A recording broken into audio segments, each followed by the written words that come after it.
اگر آپ رزق کی تنگی کی وجہ سے پریشان ہیں یا اولاد کے نہ ہونے کی وجہ سے پریشان ہیں، اللہ سبحانہ و تعالیٰ سے بیٹے کی نعمت حاصل کرنا چاہتے ہیں، تو کسی اور کے در یا درگاہ پر جانے کی بجائے وہ کام کریں جو اللہ سبحانہ و تعالیٰ نے خود قرآن کریم میں ارشاد فرما دیا ہے، جس بات کی جناب رسول اللہ صلی اللہ علیہ وسلم نے تعلیم دی ہے۔ اللہ سبحانہ و تعالیٰ نے قرآن کریم کی سورۃ النوح کی آیت نمبر 10 سے 12 میں ارشاد فرمایا ہے، فَقُلْتُ اسْتَغْفِرُوا رَبَّكُمْ إِنَّهُ كَانَ غَفَّارًا يُرْسِلِ السَّمَاءَ عَلَيْكُمْ مِدْرَارًا وَيُمْدِدْكُمْ بِأَمْوَالٍ وَبَنِينَ وَيَجْعَلْ لَكُمْ جَنَّاتٍ وَيَجْعَلْ لَكُمْ أَنْهَارًا۔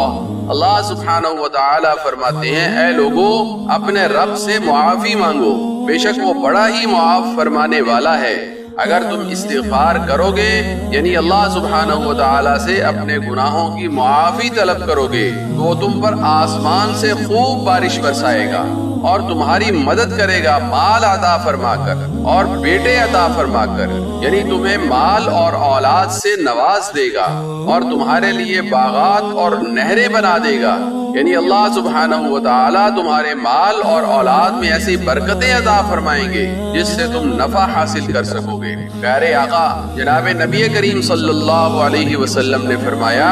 حضرت عبداللہ ابن عباس رضی اللہ تعالی عنہ سے روایت ہے، قال قال رسول اللہ صلی اللہ علیہ وسلم، من لزم الاستغفار جعل اللہ له من كل هم فرجا ومن كل ضيق مخرجا ورزقه من حيث لا يحتسب۔ حضرت عبداللہ ابن عباس رضی اللہ تعالی عنہما فرماتے ہیں، جناب رسول اللہ صلی اللہ علیہ وسلم نے فرمایا، جو شخص کثرت سے استغفار کرتا ہے تو اللہ سبحانہ و تعالیٰ اسے ہر غم اور تکلیف سے نجات عطا فرما دیتے ہیں اور ہر مشکل سے نکلنے کا راستہ عطا فرما دیتے ہیں، اور فرمایا وَرَزَقَهُ مِنْ حَيْثُ لَا يَحْتَسِبُ۔ کثرت استغفار کرنے والے کو اللہ جل شانہ ایسی جگہ سے رزق عطا فرمائیں گے جہاں سے اسے وہم و گمان بھی نہیں ہوگا۔